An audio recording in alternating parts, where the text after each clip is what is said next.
Tukwaniriza mu program ekyomolo kya mukama waffe n'omusumba Sabina Kaggwa wamu ne Peter Kigula wano ku Spirit FM 96 katonyeza mukaaga. Kama yebaziwe. Amina sebo. Tuli ku Spirit FM 96 katonyeza mukaaga olunaku lwa Monday.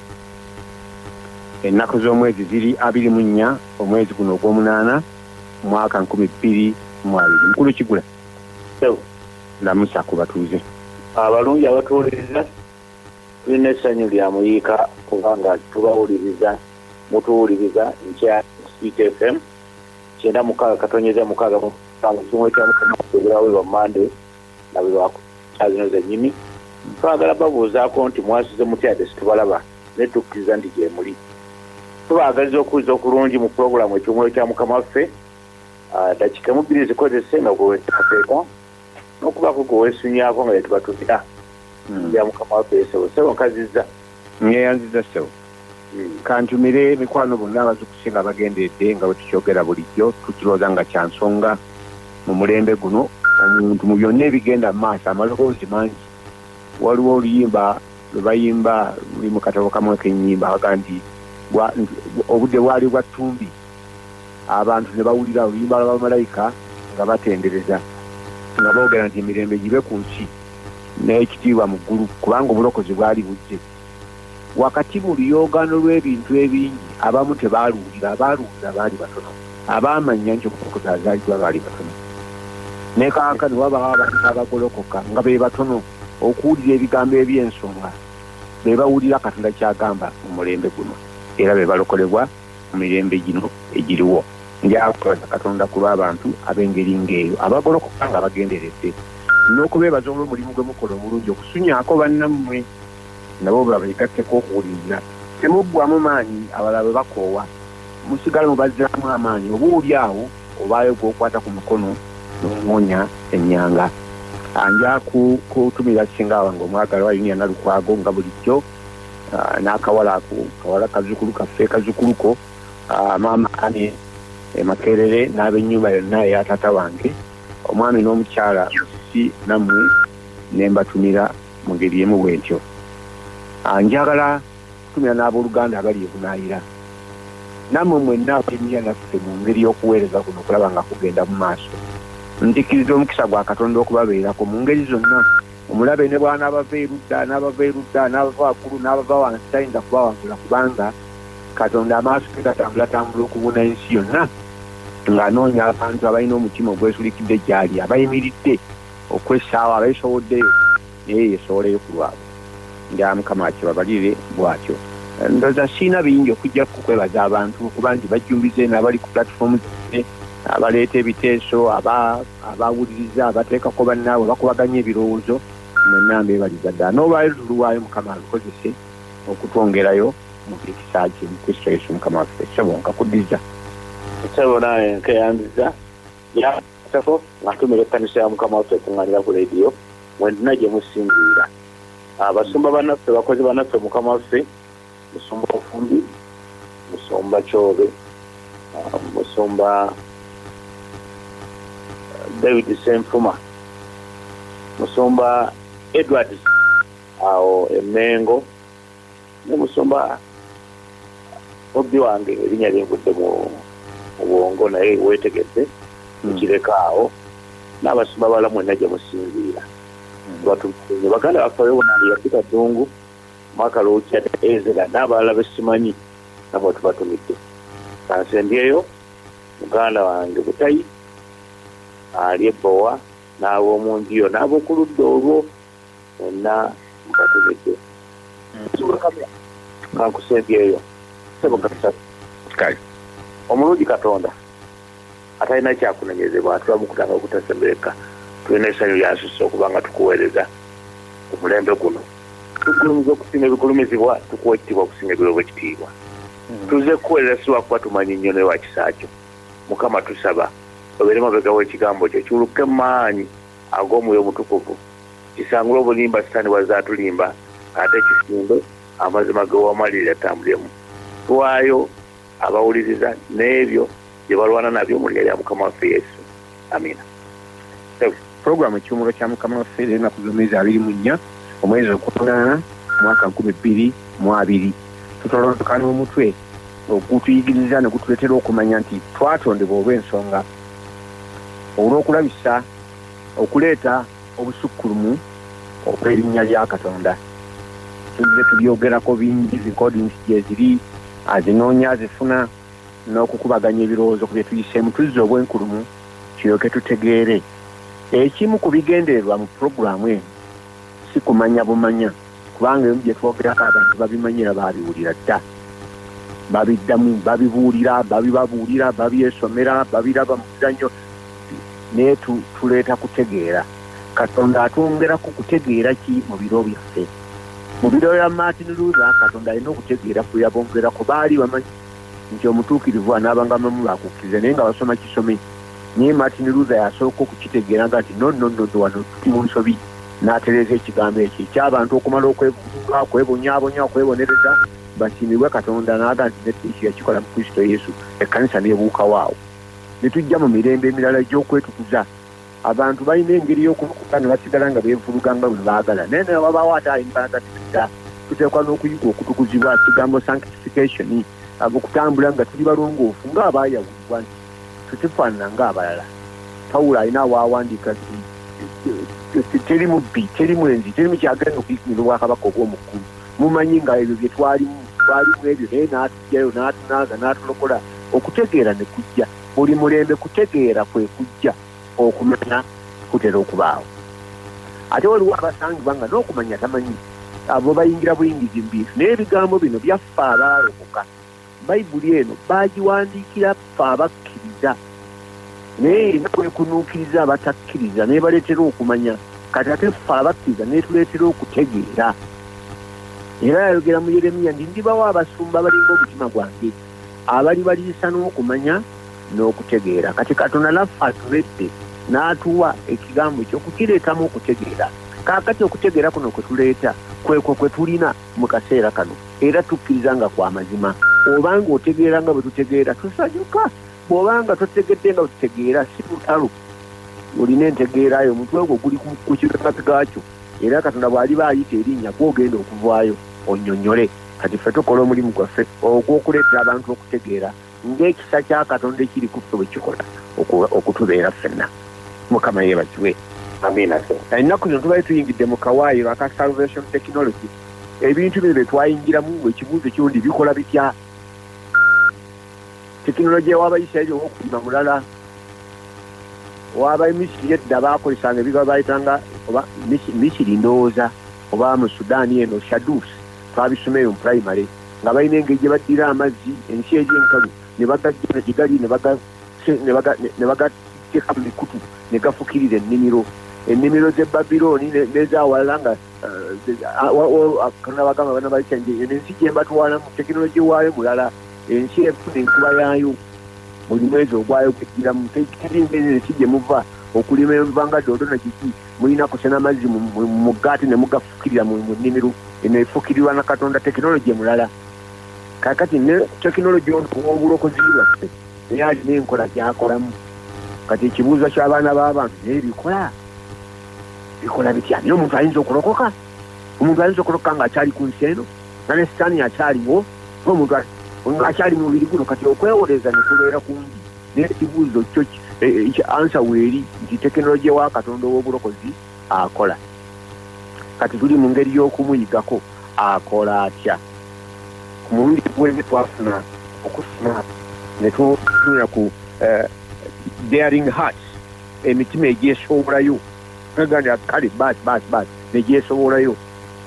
Ne tutunuulira ku mulundi omulala Katonda ng'atuwa caayi, Katonda ng'amaze okukola ebibya byonna ebyetaagisa okulokola omuntu, n'alangirira nti kiwedde.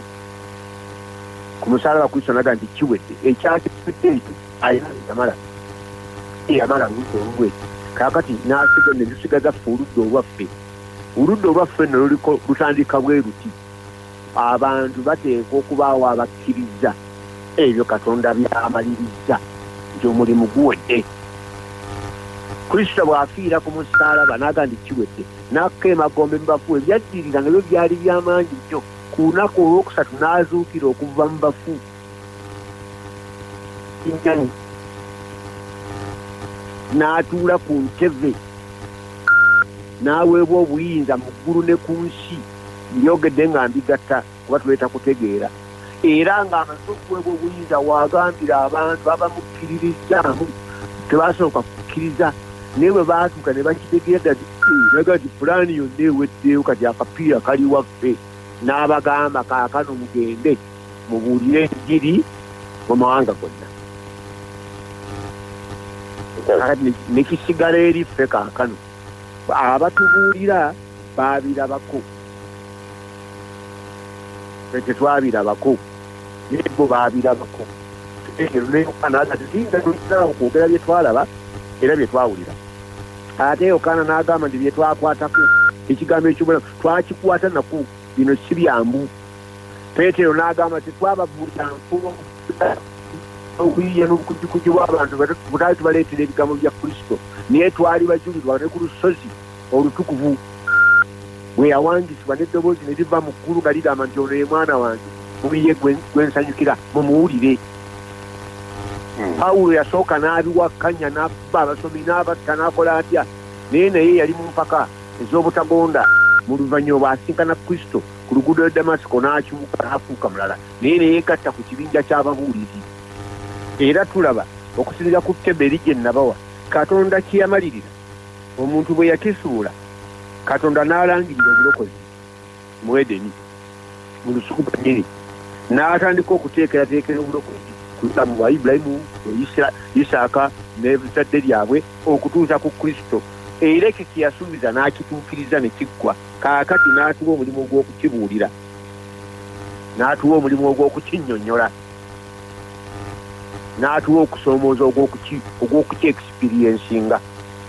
Kaakati n'atuwa okusoomooza kumanyi bwe kyogerwa omusajja abantu edda twalwananga kale nkoonaako entiisa nkoonaako n'akusoomoza nkoonaako kale naye bwe wabanga ng'otidde otya okumukoonako kubanga ayinza okukufutiza naye naye wabanga okumye oga nti kale naye nkutiza awo eŋŋumbi nteekaala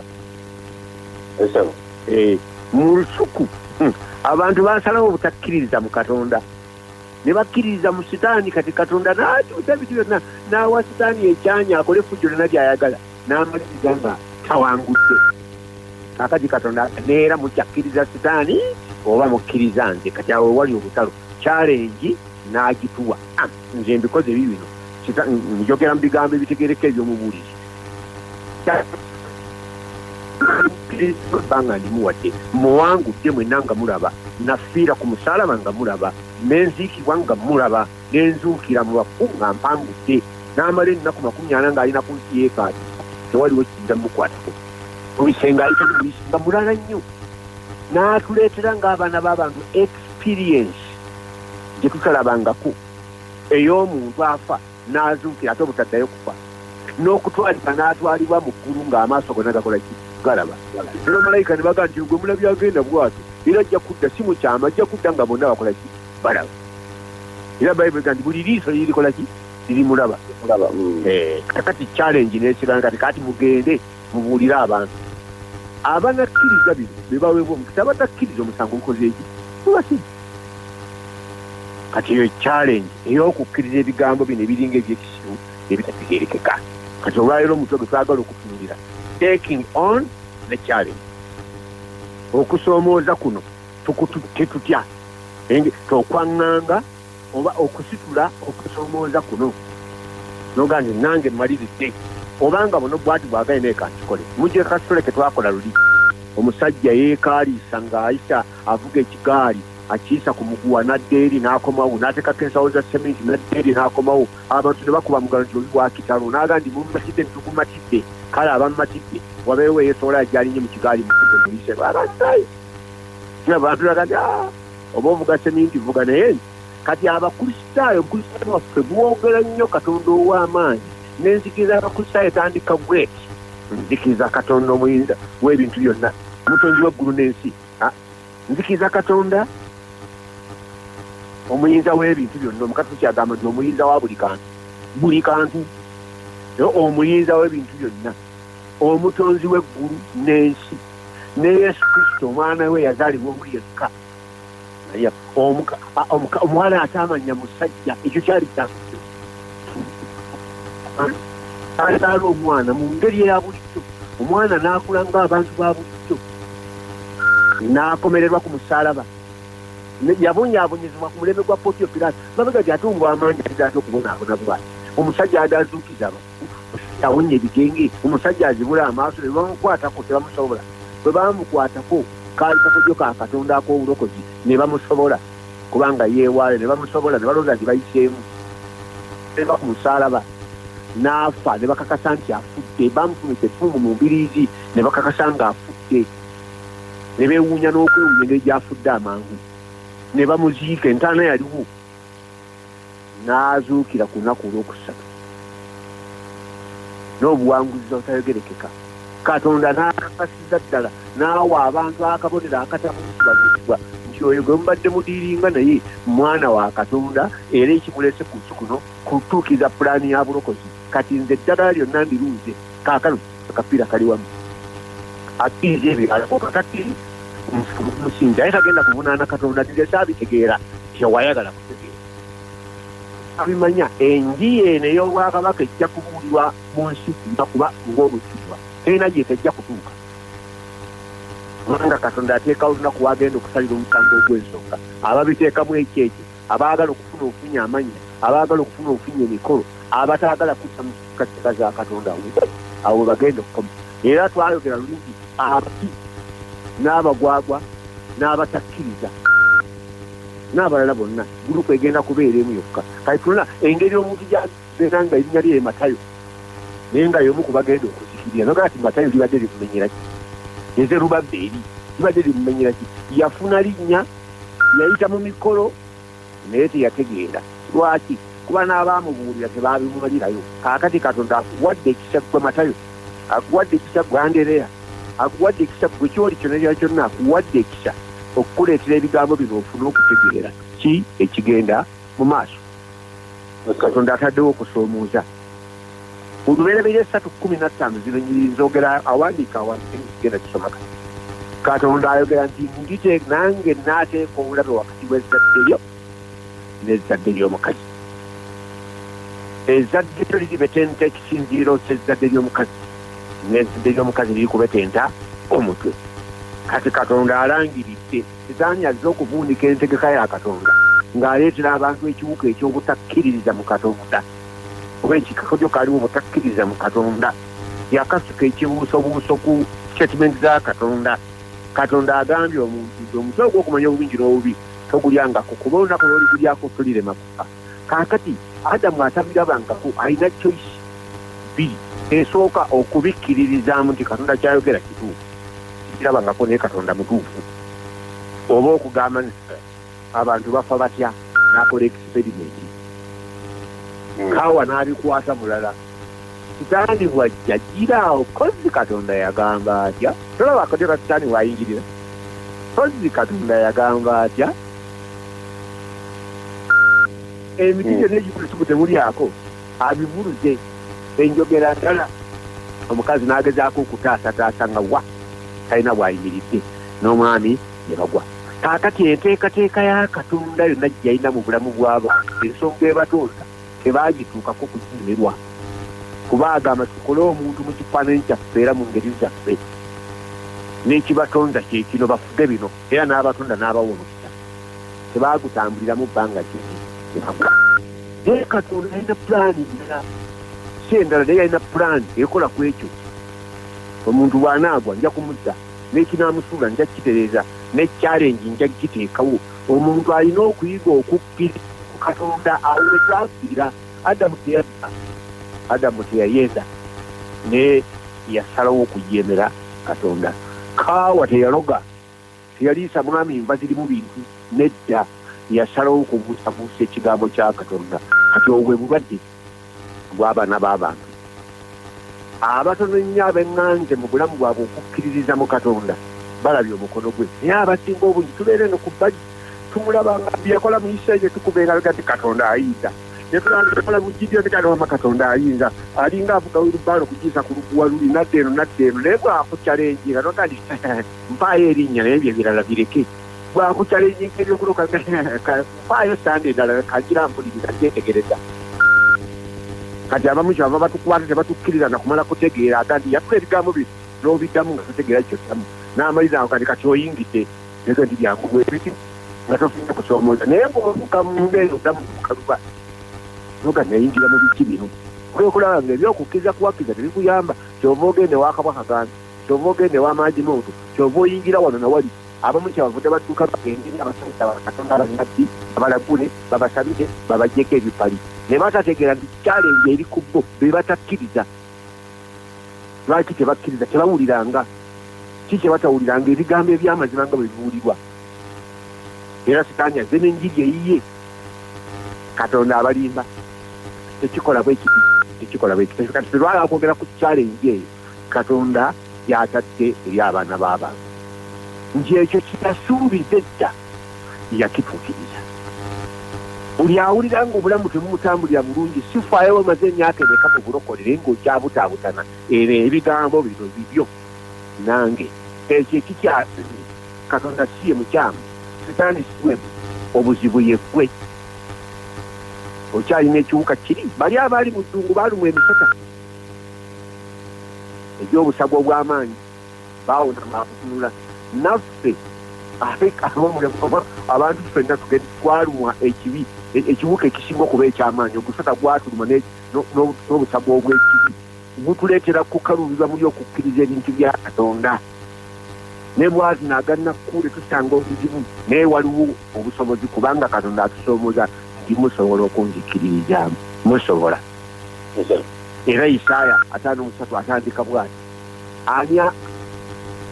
ani akkiriza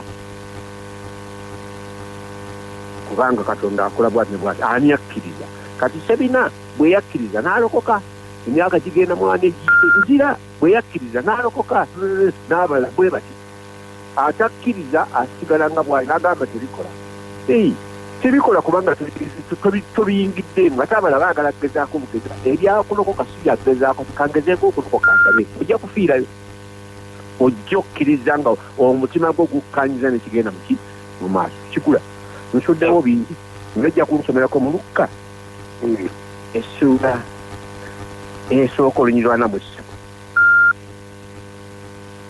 kambikulewo nga bw'oyogera byagala okuwa naye nga bwenjogera bino waliwo bw'oyogedde awo oyagala kazi Katonda yagamba atya omanyi kikategeeza akantu ako sitaani asooka kanyuga jjinja oba alina kyamanyi ndabe kyamanyi yagamba atya kati bino byoddamu ebimanyisa nti alina kyamanyi oba tamanyi era awo yamanya nti olina kyamanyi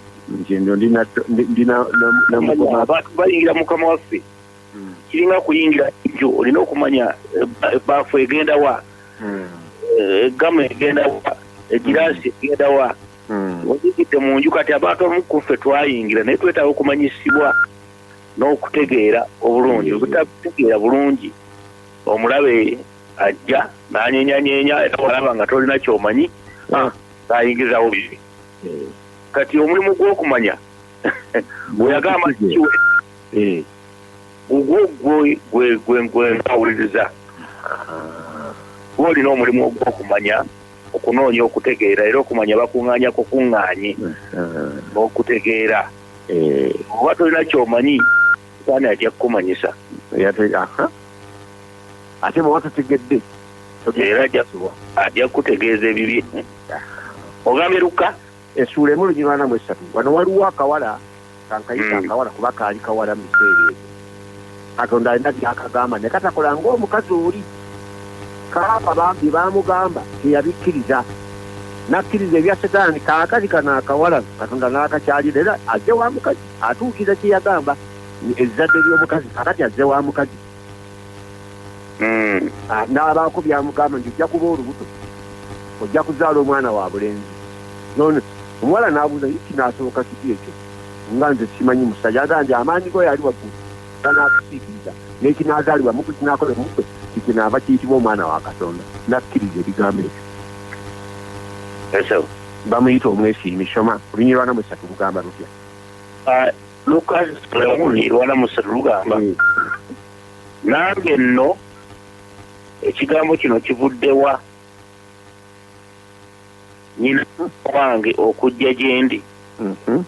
Kubanga laba eddoboozi kulamusaku liringa mu katulu gange. Omuwala n'abuukabuuka mu lubuto lwange obwesiimi. Aweereddwa omukisa eyakkiriza kubanga birituukirizibwa ebyo bye wagambibwa Mukama. Bamuyita omwesiimi Biikira Mariya omwesiimi. Enjawulo yali yakkiriza Katonda bye yamugamba. Okwawukana ku Kaawa atakkiriza bye baamugamba yabibuusabuusa. Kaddemu. Kaawa yabuusabuusa ebyamugambibwa. Mariyamu yabikkiriza. Yakkiriza awatakkirizika. Tutenda Ibulayimu naye mu ye mwavaamu omwana muwala oyo nakkiriza ekitakkirizikika ekiriko n'emikko n'okkubwa amayinja nti mwenji. Yakkiriza oba Katonda yagambye kibe. Katonda amusoomooza nti oweereddwa emikisa mu bakazi bonna. Tadduka mu kiraga nti ebyo byoyogera tebiyinza kukola wange. Yakkiriza. Elizabeth amugambye ng'aweereddwa omukisa oyo yakkiriza ebyamugambibwa kubanga binaatuukirira. Genda mu ssiga ey'okubiri nawo twagalawo akanyiriri kano. Challenge tugitwala. Katonda challenge. Luka 2. Ntuuseewo. Olunya olwa 25 okutuuka ku lwa 32. Waliyo omusajja omulala naye yatunulira ebintu Katonda bye yayogera edda bye yalagula yabisomanga ku bannabbi n'agamba nti biribaawo ddi. Katonda n'amugamba nti ojja kubiraba. Tojja kukutuusa ng'omaze okubiraba. Bino bye bigambo byayogera. Olunya olwa 25 okutuuka ku lwa 32. Zonna nzaagale tuzisome. Olwa 25 paka ku lwa 32. Lugamba bwe luti. Era laba waaliwo omuntu mu Yerusaalemi erinnya lye Simyoni. Omuntu oyo yali mutuukirivu era atya Katonda ng'alipirira okusanyusibwa. Alo? Tetaliraba kufa nga tanalaba ku Kristo wa Mukama. Obadde ozikiddemu awo Katonda ddamu okemazika katono. Oyo yabikkulirwa omwoyo omutuukirivu. Taliraba kufa nga tanalaba ku Kristo wa Mukama. Majjira mu mwoyo mu yeekaalu. Abakadde bwe bayingiza omwana Yesu okumukola nga bweri empisa ey'amateeka. Awo ye n'amukwata ku mukono gye neyeebaza Katonda ng'agamba nti Mukama wange kaakano siibula omuddu wo mirembe n'ekigambo kyo bwe kyali kubanga amaaso gange galabye obulokozi bwo bwe wateekateeka mu maaso g'abantu bonna okuba omusana ogw'okumulisa amawanga n'okuba ekitiibwa ky'abantu bo eri Isirayiri. Nagambye amaaso gange galabye obulokozi. Tegaagamba nti galabye omulokozi. Bamalayika baagambye omulokozi azaaliddwa. Naye ono yalaba kiwanvu nnyo ebintu bya Katonda yabirabira ddala buziba n'agamba nti amaaso gange galabye obulokozi bwo bwe wateekateeka edda okubeera omusana ogw'okumulisa ab'amawanga n'ekitiibwa eky'abantu bo Isirayiri. Ono yalaba obulokozi paka yonna eya Katonda yagiraba mu mwana atana nakweza olikiraba yalaba obulokozi bwa sikumanyidde naye tuli babiri mu studio yaffe agambye nti amati galabye omulokozi wabula galabye obulokozi. Amakulu gaakyo nti ekyo Katonda kyeyateekateeka edda naye ng'akiteekamu omuntu ono gakirabe. Era oyo singa yaliwo mu kufa kwa Yesu yandibadde alindirira kuzuukira kwa Yesu kubanga amaaso ge galaba puroguramu yonna ey'obulokozi gagiraba nga Yesu bw'agamba nti Ibulayimu olunaku lwange yalulaba alusanyukira. Ibulayimu biseera yabiraba n'ono agamba nange mbirabye akati gobanga tokkiriza eri abantu abakkiriza edda togenda kusobola kuyimirira mu maaso ga Katonda nga ninde byankaluubirira okukkiriza ekizibu kiri naawe era tukireeta nti ekizibu kiri naawe olina okukyettika you have to take on the challenge ey'okukkiriza Katonda nti kiyasuubiza asobola okukikola. Genda mu Tito essuula emu olunya olusooka okutuuka ku lwokusatu nga bwe mbikkulawo omukazi ono eyakkiriza ebigambo bino oba waliwo yali n'ebyawandiikibwa nga abisoma kuba kyali kyawandikibwa nti aliwo omukazi atamanyi musajja kati wekijja kuyendoza n'okusoma kuno nga bw'otegeera nakyo kikulu kuba kyali kyawandiikibwa kati agera okulaba nga kizze gy'ali mu sinagoga baabisoma amanya engeri kyalikabawo akabonero omukazi atamanyi musajja aliba olubuto kakati kumugera kunze bulijjo nebogera kunze bulijjo n'akikkiriza omanyi tubisomera balala kyakundi naye booliba olwadde ogenda okutegeera amakulu g'ekigambo kino abakkiriza banasanga emikono ku balwadde nabo banaawona abakkiriza bassa emikono ku balwadde ne bawona kuba bamanyi obulokozi bwa Katonda bwe bukologa nti osootya ku muntu emikono n'awona obulokozi bwe bugayo tekinologi w'obulokozi buno bw'oba okkiriza bw'okikola kiba bw'oba tokkiriza ne bw'omuteekako 10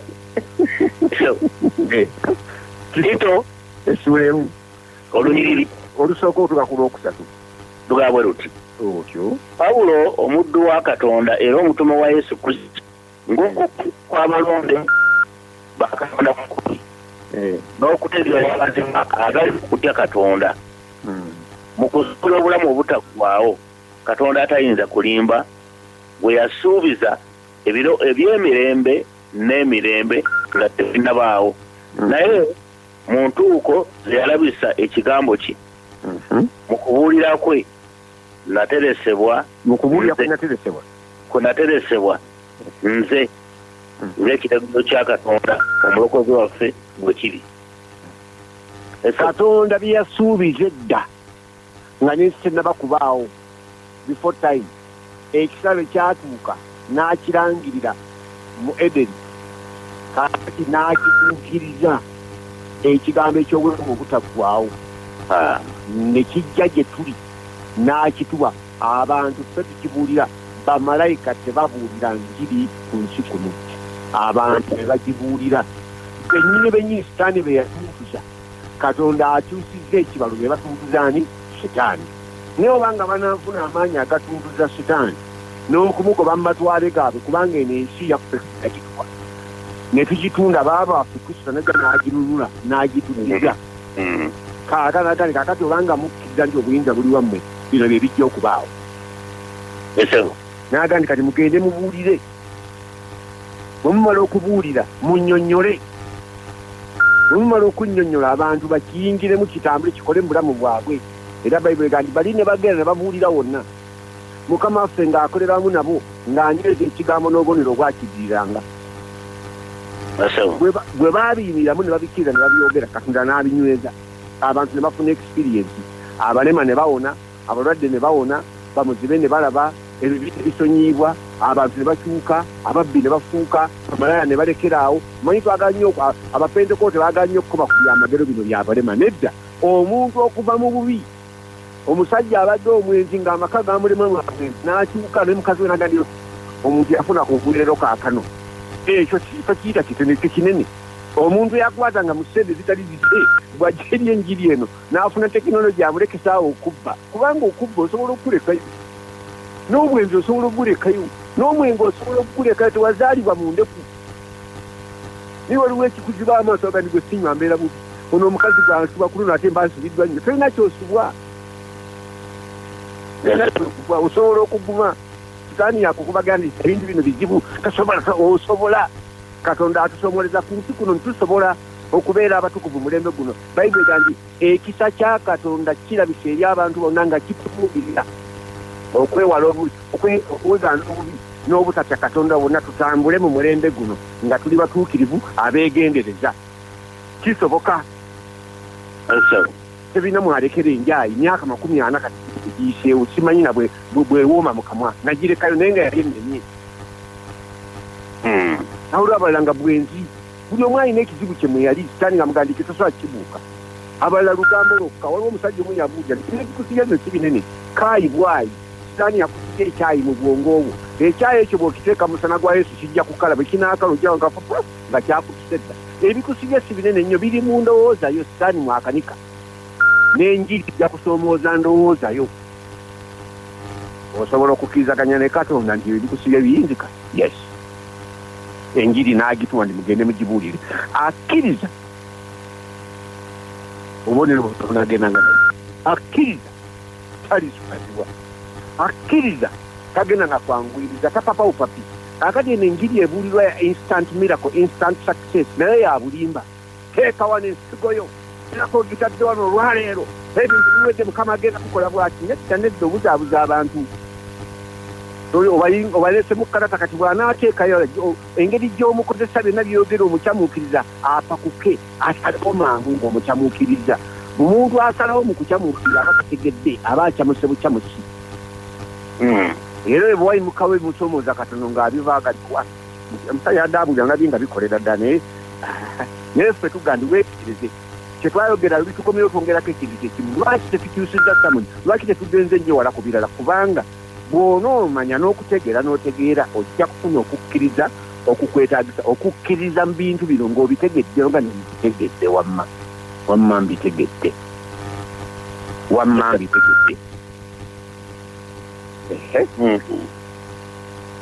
katonda alokola ye olinayo obujulizi ku baalokoka ye tesingayo n'omukubo ne pawulo aganiriza omukuti kigambo kino kyesigwa ekisaanye okukkirizibwa wonna yesu yajja okulokola abalina ebibi ne mu bo nze namba 1 nze nali nkulemberamu babi naye kati nze nkulemberamu batukuvu okuga nti ekkanisa ya pawulo omutukuvu yali mwonoonyi yali mubi naye kati obwogenda mu bakristaayo baabanga nti waayo oli mutukuvu yabali balinda kulangirirwa twayitibwa okuba abatukuvu fe abaali abalabe ba katonda tekinologi ono yatujja tufuuka abantu ba katonda abasikiriza abaayitibwa okuba abatukuvu called to be saints bwe nkyogera ndi mutukuvu wakalaga nti amalala gakugabayinzire nono ekyo kyeyampitira nge sikyali ku ludda lwa sitaani era sitaani gye mweraliseemu mutawanyiza eyo ensonga yange kukkiririza mu katonda kiyakola oyo omulabe yatuteeka mu jiribwa ye katonda yatuwa tekinologi amusomoka era namusomoka omusajja yabuulira ekigambo omusajja nga kyenina nategededda naga ndi ekkomera lya sitaani erisinga okubeera ery'amaanyi butamanya nempiganga naawe yuatoki naalyoka aleeka nemusajja mutamu kulaga ndi ivemu nange nendeekaga ndigivudemu kiriddangamu ekikwata obwongo bwonna kiba kikusibidde ddala ne bw'oba ngaoli mu ofisi gw'otula mu state house nga weetoloddwa n'abajaasi naye ngaobwongo bwo busibe mu bigambo bino oli musibe awedde emirimu nkuddiza sindika mulyoke nanyo wetubuuzikira ebyokwogera bingi ebyokwogera bingi naye kwogeraeko kimu waliwo twasomye wano buli mbadde saawa oli awuliriza osomewo sula n'olunyiriri paka ku lwokusatu wantu olaba ebintu bya katonda biwanvu byagwawo buguli okola okulamu empanvu wana ku lunya olwokubiri okutukuza obulamu obutagwawo katonda atayinza kulimba yabusuubiza ebyemirembe n'emirembe nga tebinnabaawo naye mukozi yalabisa ekigambo kye mu kubuulira kwe nateresebwa nze ng'ekiragiro kya katonda omulokozi waffe bwe kiri yabisuubiza nga tebinaba nakuba erawo ebe nayisoma bayibuli olaba abaana ba isirayiri emmere neeva mukulu bikiri neŋasa biseera ebyo nandikkiriza nnyo n'okusinga abo abaisirayiri bwe nalowooza wensoma ku yesu kristo senga naliwo mu kubatizibwawo nga yesu waali amaaso gaye gandisanyuse naye kakati ate negomba kubairo gyebiggwera okubagambirwa gyebisinga okunyumira firimu yonna enyuma eggwa n'olaba sitange eno ng'amaliriza gyebisinga akati kannyo mu biro bino kubanga ndaba katonda byeyayogera edda yabyogera n'abirangirira nga adamu yakagwa naye kati obulokozi nange mbulaba twalokolebwa gye tuvudde tuddemu kyetwali twazaalibwamu nabakisookera ddala talika birangirira ng'oyinza obutakitegeera kati nina essanyu eryensusu ndaba obulokozi bwa Katonda yaba buli si ffe ffekka n'abalala baluzira bawa obujulizi. Kaakati waliwo ebibuuzo bisatu tugenda bitunuulira bwe tuba tusomesa byonna tusomesa Katonda akuyamba okukuwa okutegeera kuba bino bikulu. Ekibuuzo ekisooka twalokoka kuva mu ki? Saagala ansa kati kubanga teyayinza na kugimba naawe sigikusaba newaaekamutweko twalokoka kuva mu ki oba tulokoka kuva mu ki? What are we being saved from? Abantu abasinga ekyo tebakimanyi. Oga nange nja kulokoka kuva mu ki? Ulokoka mu ki? Ekibuuzo ekyokubiri, why is he saving man anyway? Lwaki Katonda atulokola biru ki? Abasinga ekyo takimanya tuyingira buyingizi bulokole. Nayingira obulokole, bayingira obulokole okiyita kikurupu kibaasi kina kitambula butabuzawo omuli ku biru ki? Wateekwa okubaawo ensonga lwaki walokoka, lwaki akulokola. Ekibuuzo ekyokusatu, bikola bitya? How does it really work? Kikola kitya? Mu Baluumi kati bino ebibuuzo bino ebikulu bino tulokoka kuva mu ki? Tulokolebwa kuva mu ki? Lwaki atulokola? Ye bikola bitya? Bye tugenda okuba nga twetegereza kuba abamu baabiyingiramu naye tebikola biganya okukola. Katonda si yaliko ensobi. Tufunye obujulizi bw'abayaga nti yatubiza yatubiza Mukama yesu. Amina. Kaakati twagala okutunga bino ebibuuzo bino ebikulu byonna bittibwamu omuntu bw'ategeera okuzaalibwa, obulamu, okufa, okuzuukira kwa Kristo n'okulinnya mu ggulu. Ekyo kimuwa omusana ogutegerekana bikawamma kati kitegedde. Mu kufa kwe Katonda atulaga bwe tuyinza okulokolebwa. Mu kuzuukira kwe Katonda atulaga amaanyi agali naffe. Mu kulinnya kwe mu ntebe n'atula mu ntebe n'aga nti obuyinza bwonna bumpega mu nsi. Kitulaga sapooti gye tulina nti tetuyinza kulemwa. Katonda yatuukiza biri ebyasooka. Naffe wagani ngenda mu kisaawe muzannye ffe baagenda okuyiwayo.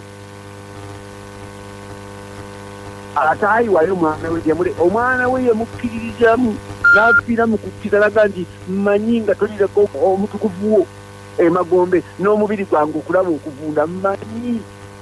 Yategeera yakkanya nakyo nagaga wakiba kibe challenge n'agira tuteeka okulokola abantu nti ani akalinzikayo nakka n'amugjayo mu bafu si n'amaanyi amangi naye yakozesa matono nnyo n'amutuliza ku nte n'aga kati wadde obuyinza byonna bikole nga bw'oyagala. N'omwana n'atuwaga ndi mugende abakkiriza ebigambo bino mugende challenge mugiteeka eri abantu bayige okukkiriza Katonda. Katonda yayingiramu ku lwaffe. Katonda n'ayimirirawo okuwakanya omulabe waffe era n'amutuwangulira. Naffe tulina okuyiga. Okusooka yayimirirawo ku lw'ekigambo kye ekyamazima kye yasuubiza yakola ki? Yakituukiriza. Katonda yali mwesigwa n'olwekyo tusobola okumubalirako. Yayimirirawo ku lwaffe abaana b'abantu kubanga yatumeggera omubi. Yayimirira mu kifo kyaffe. Yayimirirawo okuwakanya omulabe waffe era n'amutuwangulira. Ye n'akola olulwe n'alumala. Kaakati naffe atusuubira okuyimirirawo. Atusuubira okuyimirirawo ku lwaffe oba okuyimirirawo ku lw'amazima ge. Eri abeekwekakweka amazima ga Katonda bagatuulira. Bayibuli ega nti banda bakkiriza naye olw'okutya abantu ne batayatula kubanga baayagala ekitiibwa ky'abantu okusinga ekyani ekya Katonda. Okutiitiira okw'engeri ng'eyo nako takwentatayininga. Ye yalinnya omusaalaba ng'ali bwereere. Ow'ekitiibwa ekingi ekyo teyakitya gwe byotya kwomanyi byotyamu kyabaga nti abati n'abagwagwa n'abatakkiriza bagende eyo kubanga abo tebasobola kuyingira mu bwakabaka bwa Katonda. If you cannot stand up for God, then you cannot stand up for anything. Bw'obanga tosobola kuyimirirawo ku lw'amazima ga Katonda Nebukadneza obanga ebyo bwe biri tufiimirawo ku mazima ga Katonda bw'anaatulokola anaatulokola kuyigirayiza naye bw'ataakikole beera tutema ekitandike kyavaga nti alinengaanira amaaso g'abantu nange erimwekanira amaaso ga kitange waleetanga teri muntu akwata ku kirima n'atunda emabega asaano akabaka bwa Katonda tasobola bino ebintu byakulwanyisa yatulwanyisa tuteekwa okuyiga okukimirirawo ku lw'amazima ga Katonda we believe in what he says olw'okubanga tukkiriza kye tuba tetwogera bye tutamanyi twogera bye tumanyi ate bye tukkiririza ddala nzikiriza nti tujja kuzuukira ku lunaku olw'oluvannyuma ekyo kikkiriza era nzikiriza nti abateerongoosezza bonna tebalina mugabo gwabwe obulamu butaggwaawo n'amannya gaabwe tegali mu bitabo bya bulamu tegaliyo abo bonna abatayatulanga Yesu nga ye Mukama nga bakijja mu mutima gwabwe nga tebasakiddwa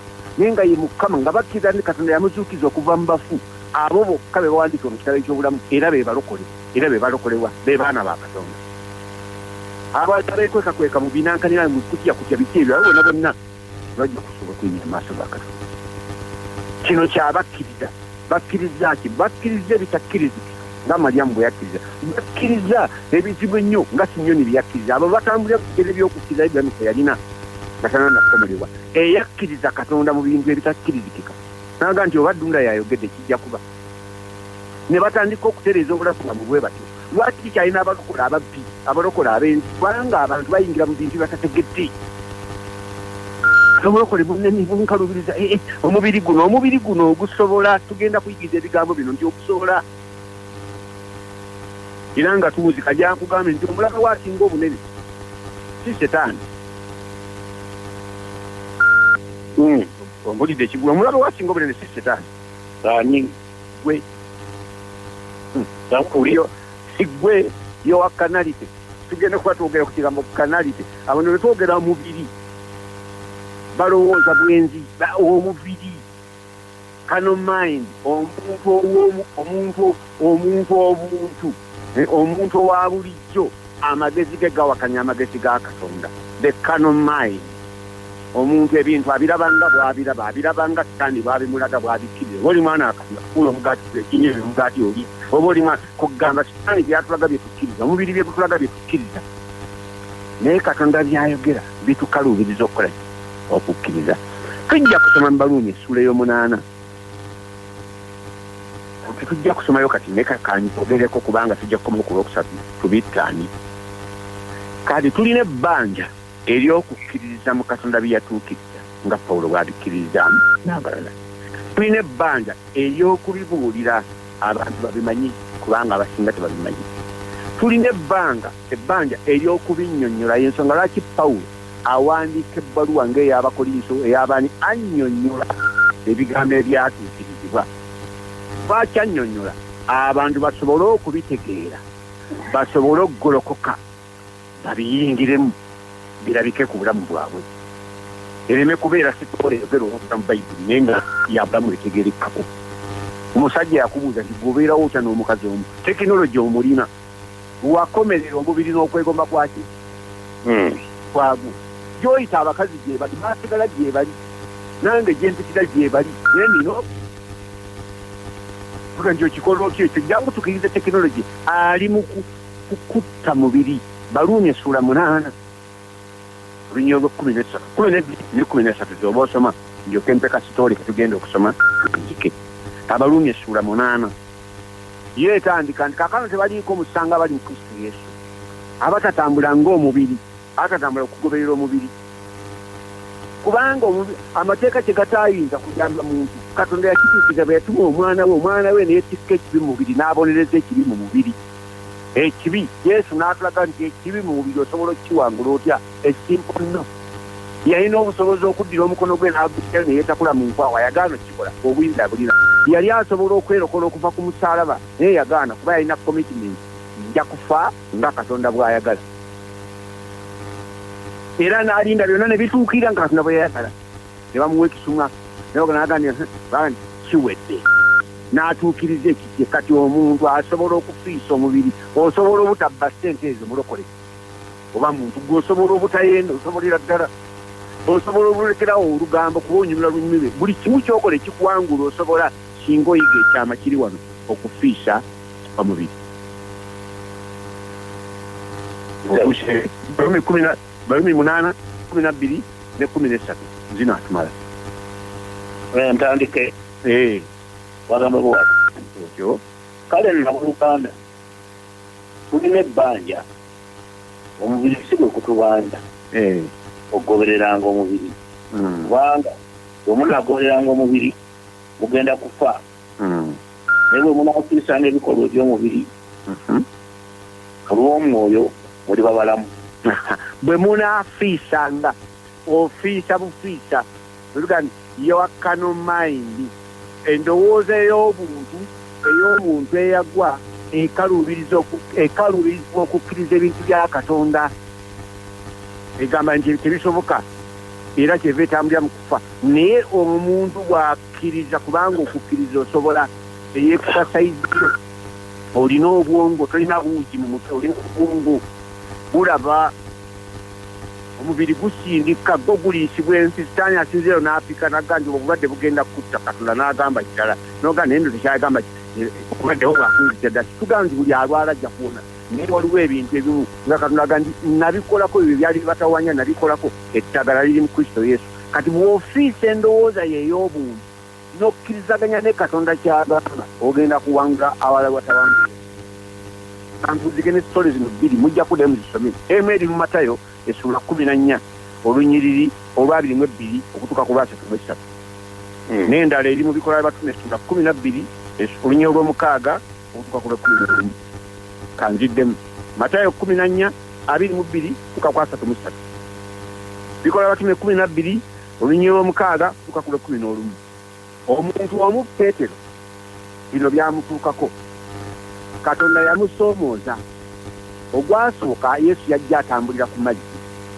bonna ne batya ne bagandi guno muzimu Yesu n'agamba siri muzimu yenze Peetero n'agamba nti baye ngamba nzije Yesu n'amugamba nti jangu Peetero n'ava mu lyato n'atambulira ku mazzi n'atuuka awali Yesu naye bwe yatunuulira omuyaga n'atandika okutya n'okusaanawo eyo geemu eri mu bwongo bwabwe bwe yali nga amaaso ge gali kuli Yesu yatambula ku mazzi naye bwe yatunuulira omuyaga yakka kati olulala ali mu kkomera bamusibye wakati w'abasirikale 2 n'abalala bamukuumira ddala nnyo mu kiro nga yeebase malayika n'amusinkana n'amusanga mu mbisi n'amugamba nti golokoka n'agolokoka wesifingato ze n'azisiba teekako ekyambalo n'akyambala ngoberera n'amugoberera ali okulaba empingu z'atadde abasirikale bamukinga tebalina kyebamugambako n'ayita ku basirikale abasooka ne batuuka ku luggi oluyingira mu kibuga ne lweggulawo lwokka malayika n'amutambuzako sipiiti eyo Peetero ng'agobereraga nti ndowooza ndi mu kwolesebwa n'atamanya nti kyayitamu kya ddala malayika bwe yamuvaako bino bibaze bya ddala kati Peetero y'omu eyakaluubirirwa luli kaakati kuno waliwo ekimutuuseeko asobola okutunuulira ekigenda mu maaso ng'ali mu kwolesebwa naye nga kya ddala kibeerawo waliwo tulina okususpendinga obuntu bwaffe ne tukkiriza Katonda ng'abalabe n'akola ebitasoboka mu bulamu bw'abaana b'abantu bwe bulokozi Katonda bwe yateekerateekera ki abantu osobola okwetikka okusomooza kuno n'okkiriza Katonda n'olokolebwa n'oyamba n'omulembe ogunadda kukigula eddakiika zo teziweddeyo kamalema kano oyogedde ku kigambo okufiisa tuli kinyonyola kuli naye okimanyi nti okufiisa n'okutta byanjawulo nakyongerako katusabe Katonda nannyini goona ensi n'obuwombeefu n'eggondi ebatukakkana wansi okuluma tukwebaza tugulumiza tukuwa ekitiibwa olw'ekigambo ekyo saba buli akiwulidde kirowoozeko Oluganda kifumintirizeeko tereka mukabada y'omutima olunaku olumu olukikozesa tugenda kukola Mukama sawotu omukisa eri emirimu gy'emikono gyaffe n'abalina bye bayitamu Mukama tubasabira mu nnya lya Mukama waffe Yesu amiina eyo yebadde program ekyomolo kya Mukama waffe wano ku Spirit FM 96.6 okumanya ebisingawo kuba ku ssimu 0776559237 Mukama akuwa omukisa. Tukwaniriza mu program ekyomolo kya Mukama waffe n'omusumba Sabina Kaggwa wamu ne Peter Kigula wano ku Spirit FM 96.6. kama yeebazibwe. Amina ssebo. Tuli ku Spirit FM 96.6 olunaku lwa Mande. Ennaku z'omwezi ziri 24 omwezi guno ogw'omunaana mwaka 2020. Mukulu Kigula. Ssebo. Lamusa ku batuuze. Abalungi abatuwuliriza tulina essanyu lya muyiika kubanga tubawuliriza mutuwuliriza nkya Spirit FM 96.6 kimwe kya Mukama bulawe lwa Mande na bwakuzino zennyini twagala babuuzaako nti mwasize mutyade situbalaba ne tukkiriza nti gye muli tubaagaliza okuwuliza okulungi mu pulogulaamu ekimwe kya Mukama waffe dakika mubiri zikozese nga gweweteekateeka n'okubaako gweweesunyaako nga yetubatumira ya Mukama waffe Ssebo nkazizza ngeyanziza Ssebo kantumire mikwano bonna abazikusinga abagenderedde nga bwe tukyogera bulijjo tukirooza nga kyansonga mu mulembe guno omuntu mu byonna ebigenda mu maaso amaloboozi mangi waliwo oluyimba lwe bayimba luli mu katabo kamwe k'ennyimba baga nti obudde bwali bwa ttumbi abantu ne bawulira oluyimba lw'abamalayika nga batendereza nga boogera nti emirembe gibe ku nsi n'ekitiibwa mu ggulu kubanga obulokozi bwali bujje wakati mu luyogaano lw'ebintu ebingi abamu tebaaluwulira abaaluwulira baali batono abaamanya nti obulokozi azaalibwa baali batono ne kaakano wabawo abantu abagolokoka nga be batono okuwulira ebigambo eby'ensonga be bawulira Katonda kyagamba mu mulembe guno era be balokolebwa mu mirembe gino egiriwo njakukoza Katonda ku lw'abantu ab'engeri ng'eyo abagolokoka nga bagenderedde n'okubeebaza olw'omulimu gwe mukola omulungi okusunyaako bannammwe nabo babeegatteko okuwuliriza temuggwamu maanyi abalala bwe bakoowa musigala mubazzaamu amaanyi oba oli awo obaayo gw'okwata ku mukono n'omwonya ennyanga anja kutumira kisinga wange omwagala wa Yunia Nalukwago nga bulijjo n'akawala ako kawala kazukulu kaffe kazukuluko maama Ane Makerere n'ab'ennyumba yonna eya taata wange omwami n'omukyala si nammwe ne mbatumira mu ngeri emu bwentyo njagala kutumira n'abooluganda abali ebunaayira nammwe mwenna abalinnya naffe mu ngeri y'okuweereza kuno okulaba nga kugenda mu maaso nzikiriza omukisa gwa Katonda okubabeerako mu ngeri zonna omulabe ne bwana abava erudda n'abava waggulu n'abava wansi tayinza kubawangula kubanga Katonda amaaso ge gatambula okubuna ensi yonna ng'anoonya abantu abalina omutima ogwesulikidde gy'ali abayimiridde okwessaawa abeesoboddeyo naye yeesooleyo ku lwabwe nga Mukama akibabalire bw'atyo ndowooza siina bingi okujja kukwebaza abantu kuba nti bajjumbize n'abali ku platform zaffe abaleeta ebiteeso abawuliriza abateekako bannaabwe bakubaganya ebirowoozo mwenna mbeebaliza ddala n'olwayo tuluwaayo Mukama alukozese okutwongerayo mu kisa kye mu Kristo Yesu Mukama waffe Ssebo nkakuddiza Ssebo naye nkeyanziza yatako ngatumira ekkanisa ya Mukama waffe ekuŋŋaanira ku leediyo mwendina gye musinziira abasumba bannaffe bakozi bannaffe Mukama waffe musumba Ofumbi musumba Kyobe musumba David Senfuma musumba Edward awo Emengo ne musumba Obi wange erinnya lyevudde mu bwongo naye weetegedde ekireka awo n'abasumba bala mwenna gye musinziira baganda baffe bonna yapita ddungu